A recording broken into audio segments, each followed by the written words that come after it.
Assalamualaikum warahmatullahi wabarakatuh. Halo teman-teman semuanya, kembali lagi bersama saya Muhammad Irfan Maulana. Di video kali ini saya akan melanjutkan pembahasan tentang routing ya teman-teman, yang dimana kita akan membahas tentang routing table. Nah, routing table ini berisi informasi mengenai rute ke jaringan atau network tertentu. Jadi si tabel tersebut itu menyediakan informasi lewat mana sajakah kita untuk melalui atau menuju ke router, menuju ke jaringan atau network tertentu. Nah, routing table itu berisi nilai prioritas, metrik, dan masing-masing rute gitu. Jadi berisi nilai prioritas yang prioritas berapa saja gitu, dan juga metrik atau metrik gitu, maaf. Nah, routing table itu terbentuk dari yang pertama itu semua router yang berasal dari dynamic routing. Jadi misalkan nih kita mengkonfigurasi internet gateway yang dimana di ether 1 itu biasanya kita sambungkan ke ISP atau ke internet gitu, yang nantinya itu secara dynamic nanti si routing tersebut itu akan otomatis ada di routing table. Nah, yang kedua ada semua router untuk network yang directly connected ke router. Jadi segala interface yang tercolok gitu. Nah, yang ketiga ada konfigurasi tambahan atau static routing.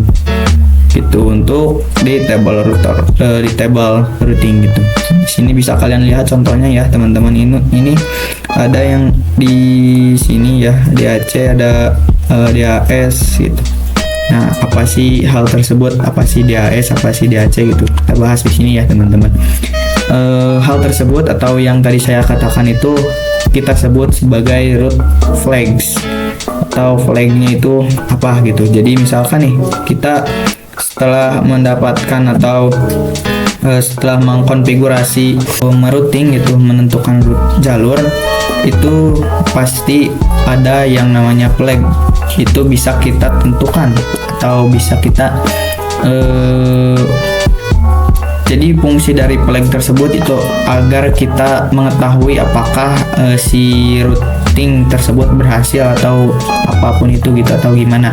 Nah, contohnya di sini ada DAC atau di sini ya, DA itu sebagai dynamic. Oke, saya jelaskan dulu untuk di si flag-flagnya tersebut. Ada D, ada A, ada C, ada S, ada O kecil, R kecil, B kecil, M kecil, ada B, ada P, ada U, ada X gitu. Nah, untuk D itu sebagai dynamic gitu. Untuk A sebagai aktif, untuk C connected atau terkoneksi ya teman-teman. Untuk S sebagai static. Nah, untuk O kecil itu sebagai OSPF gitu, yang saya jelaskan di video sebelumnya untuk protokol dynamic. Nah, adapun R itu RIP sama, B juga itu BGP ya teman-teman, sama gitu.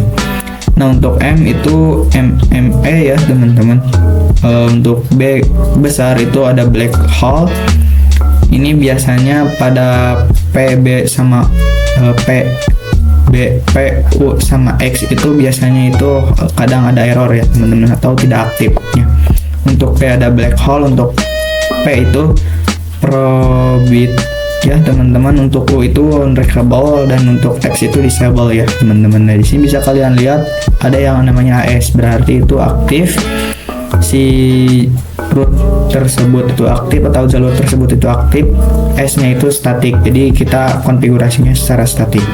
Nah, adapun DAC itu dynamic active connected. Jadi si jalur tersebut itu secara otomatis didapatkannya dan juga aktif, tentu juga bisa terkoneksi gitu. Jadi connected.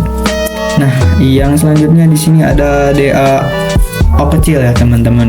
Ini tuh berarti dynamic active OSPF. Jadi si jalur tersebut itu secara otomatis dan aktif menggunakan O-nya itu, protokolnya itu OSPF ya teman-teman.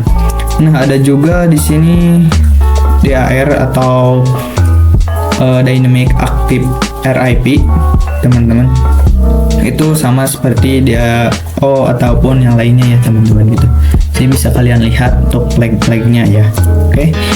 Mungkin cukup sekian yang dapat saya sampaikan. Terima kasih. Wassalamualaikum warahmatullahi wabarakatuh. Dadah.